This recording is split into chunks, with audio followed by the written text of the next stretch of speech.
My daughter texted me 3 weeks before her wedding, the wedding I was paying $40,000 for. You can come if you still pay. Don't expect a seat up front. I read it twice. Then I typed 6 words I meant with my whole heart, then I'll keep the 40,000, and you can keep the seat. She called me sobbing an hour later. But by then it was too late, because the second I hit send, I called my lawyer. And by the time my daughter was crying into the phone, the $40,000 was already on its way home, and the wedding they'd planned without me had quietly come apart. I'm Cora. I'm 64. Here's how the cleaning lady took back her money and her dignity in the same night.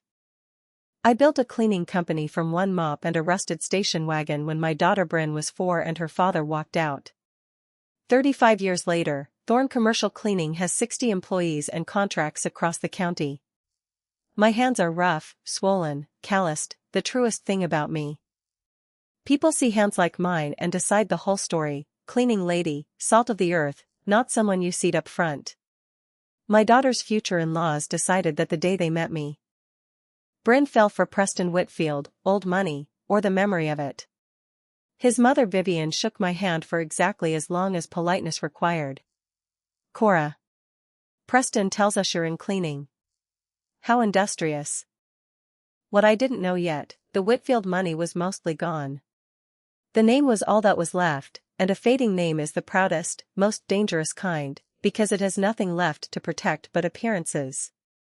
And here I was, a cleaning lady with an actual checkbook.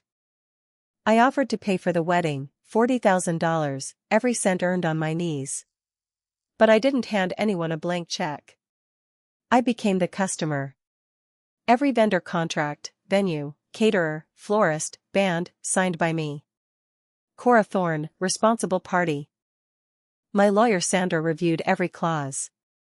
You're the sole responsible party, she said. More than 90 days out, you get your deposits back if you ever pull the plug. Why would I asked.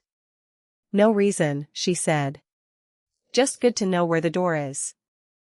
I filed the folder away and forgot about it, until 3 weeks before the wedding. It happened slowly, then all at once. Vivian had thoughts about the venue, the flowers, the guest list, until my side was squeezed to a handful of seats. The invitations went out with the Whitfield crest. The engagement announcement credited the Whitfields as hosts, funded by my $40,000. Worse, I watched my daughter change. Quieter. Ashamed. Calling me facilities management instead of cleaning. She was learning that belonging to their world meant being a little ashamed of mine. A seating chart leaked to my phone by accident. Row 6. Behind Whitfield cousins. Behind a senator I'd never met. At my own daughter's wedding, that I was paying for. I called Bryn calmly. The front's kind of spoken for, she said, voice rehearsed. Vivian feels the front should reflect the family's standing. Then the line that broke me: you should just handle the check and let the people who understand this stuff handle what matters. Just handle the check. I hung up. I gave them one more chance, I always do. My friend Lupe told me straight, you're paying $40,000 to be told to sit in back and keep quiet. They're teaching your daughter to be ashamed of you with your own wallet. That night at 11:04, the text came: Mom, you can come if you still pay, but don't expect a seat up front. Please let this go. It's not about you. I read it 3 times. Something cold and clear rose up in me, not rage. Certainty. I looked at the green folder on my table. My name on every contract. I had spent 8 months looking for the door. My daughter had just shown me exactly where it was.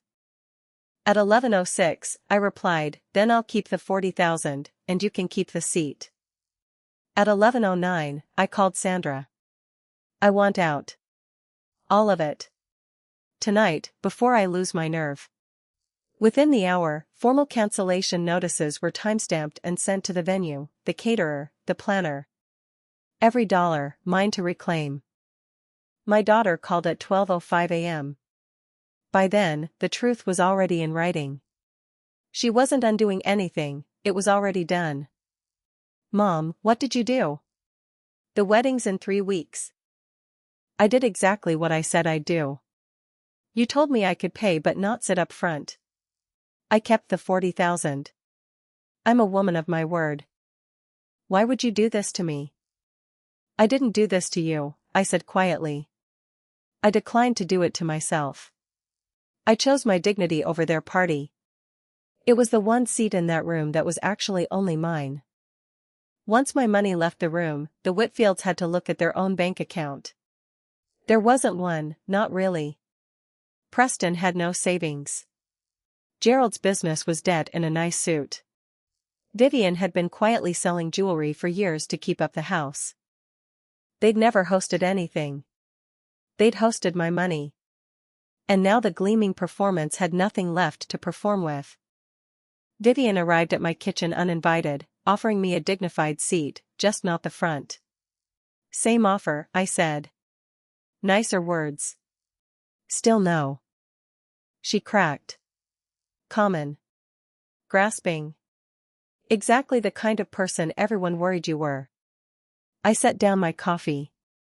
In this whole arrangement, only one family has been grasping at someone else's money, and it wasn't mine. I laid the contracts on the table. Every signature, Cora Thorne. You never once read the checkbook you were relying on. From across the kitchen, my daughter finally spoke. She's right, Vivian. And I'm ashamed it took me this long to say it. She crossed the room, took my rough hand in front of them all. I'd rather have row 6 next to my mother than the front row next to people who put her there. The Whitfields laughed. It was the last time Vivian ever sat at my table. The $40,000 came home. The engagement ended, not in a blow-up, in a fade.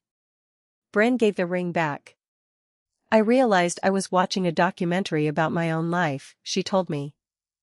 I didn't spend that money on a party. I put it toward a house, in my daughter's name, on her deed. A door nobody could seat her out of. She hung a photo of my hands in the entryway. Underneath, she wrote, "These built everything. Your generosity is a gift, not a tax.